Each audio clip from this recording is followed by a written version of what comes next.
जो भी साबरमती आश्रम आएंगे वे अवश्य यहाँ भी आएंगे और सरदार साहब को गांधी जी के साथ जरूर स्मरण करेंगे, ऐसा मुझे पूरा विश्वास है। आज प्रधानमंत्री जी हमारे बीच आए हैं। मैं आज सार्वजनिक रूप से गुजरात की धरती पर आपका स्वागत भी करता हूं, आपका अभिनंदन करता हूं, आपका धन्यवाद करता हूं। धन्यवाद मुझे इसलिए करना है कि हमारे देश के आजादी के नायकों ने स्वराज्य के लिए अपना जीवन लगाया और आजादी के बाद सुराज्य के लिए देश की सरकारें कुछ न कुछ प्रयास करें, यह स्वाभाविक था। प्रधानमंत्री जी, हम आपके आभारी हैं कि आप ही के कार्यकाल में गुड गवर्नेंस को लेकर के भिन्न भिन्न राज्य सरकारों के उत्तम काम के लिए अवार्ड दिए जाते हैं।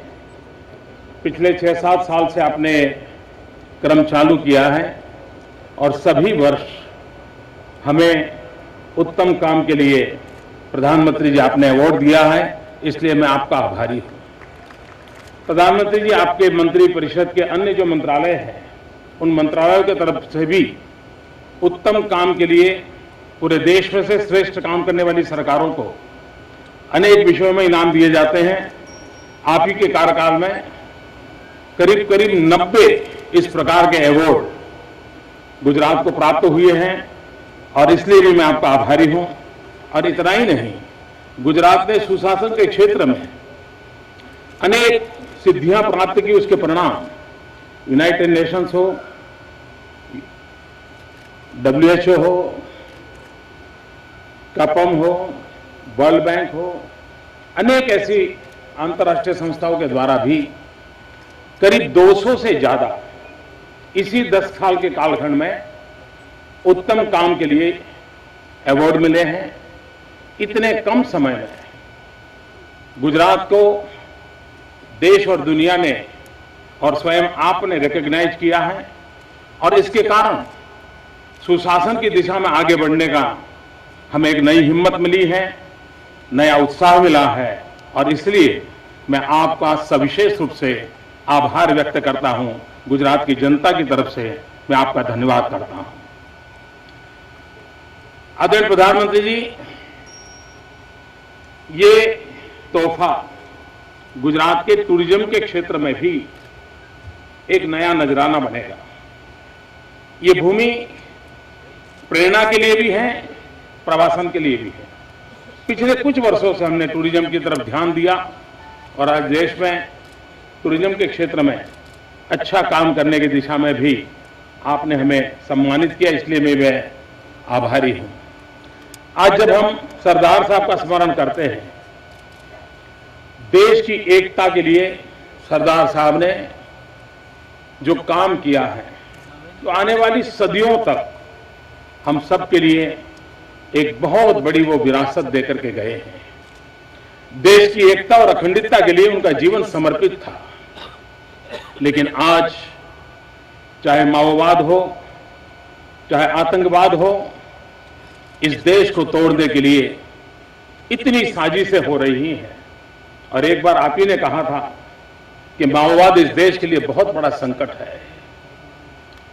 आज जब हम सरदार साहब को स्मृति में बने हुए स्थान पर खड़े हुए हैं, तब मैं देश के उन नौजवानों से आग्रह से कहूंगा जो गुमराह हुए हैं, जिन्होंने बम बंदूक का रास्ता लिया है, उनको प्रेरित करने वाली दुनिया की कोई भी शक्तियां क्यों ना हो, वे कभी भी अपने मार्ग पर सफल नहीं होंगे। ये गांधी और सरदार की भूमि है। यहां पर बम बंदूक का रास्ता कभी भी किसी को सफल नहीं होने देता। और जो इस रास्ते पर गए हैं, वे न इस देश का भला कर सकते हैं और न ही जिस समाज या बिरादरी से वो आते हैं उनका भी भला कर रहे हैं। और शायद सबसे ज्यादा नुकसान वो अपने समाज का, अपनी बिरादरी का करते हैं। और इसलिए सरदार साहब जैसे महापुरुषों को याद करके, महात्मा गांधी जैसे महापुरुषों को याद करके, समय की मांग है कि बम बंदूक का रास्ता छोड़ करके मुख्य धारा में आकर के राष्ट्र की विकास यात्रा में सारे नौजवान भागीदार बने। पंजाब हमारे सामने उदाहरण है, कितना खून खराबा चलता था, लेकिन समय रहते वही नौजवान मुख्य धारा में आए और आज पंजाब चहुं दिशा में विकास कर रहा है। और इसलिए आतंकवाद हो, माओवाद हो, हिंसा हो, बम बंदूक की राजनीति हो, इससे कभी भी न किसी समाज का भला होता है, न कभी देश का भला होता है, और न ही कभी आने वाली पीढ़ियों को कोई अच्छी चीज मिल सकती है। इसलिए सरदार साहब को जब स्मरण करते हैं और देश की एकता को स्मरण करते हैं, तब देश की एकता को चुनौती देने वाली हर शक्ति के सामने हम लोगों ने जहां जरूरत पड़े वहां शक्ति से, और जहां जरूरत पड़े उन गुमराह नौजवानों को वापस लाने की दिशा में हम सरदार साहब से प्रेरणा लेकर के देश की एकता को मजबूत दिशा बनाने के लिए जितना ज्यादा काम करेंगे उतना ही देश का भला होगा। आज जब मैं सरदार साहब का स्मरण करता हूं, तब एक छोटी सी घटना कह करके मैं अपनी बात को विराम दे दूंगा। 1919 में, बहुत पुरानी बात, सरदार वल्लभ भाई पटेल अहमदाबाद म्युनिसिपालिटी के काउंसिलर थे। वो कितने विजनरी थे, कितना दूर का सोचते थे, और शायद इस बात को दुनिया को भी पता नहीं है। आज विमेन रिजर्वेशन के लिए भांति भांति के कोई दावे होते हैं, कोई कहता है मैंने किया, कोई कहता है मैंने किया। 1919 में अहमदाबाद म्युनिसिपालिटी में जब सरदार पटेल एक काउंसिलर थे, 1919 में वो एक प्रस्ताव लाए थे और लोकल सेल्फ गवर्नमेंट में विमेन रिजर्वेशन का प्रस्ताव यहां पारित करवाया था। सरदार साहब ने सर्वसम्मति से पारित करवाया था।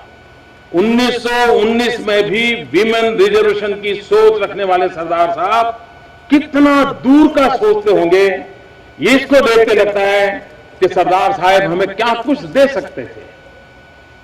आज भी हिंदुस्तान में अर्बन टाउन प्लानिंग, अगर अर्बन टाउन प्लान की सबसे बड़ी देर कोई की थी तो जब सरदार पटेल यहां के मेयर थे, उस समय हिंदुस्तान में पहले अर्बन प्लानिंग कंसेप्ट को विकसित किया।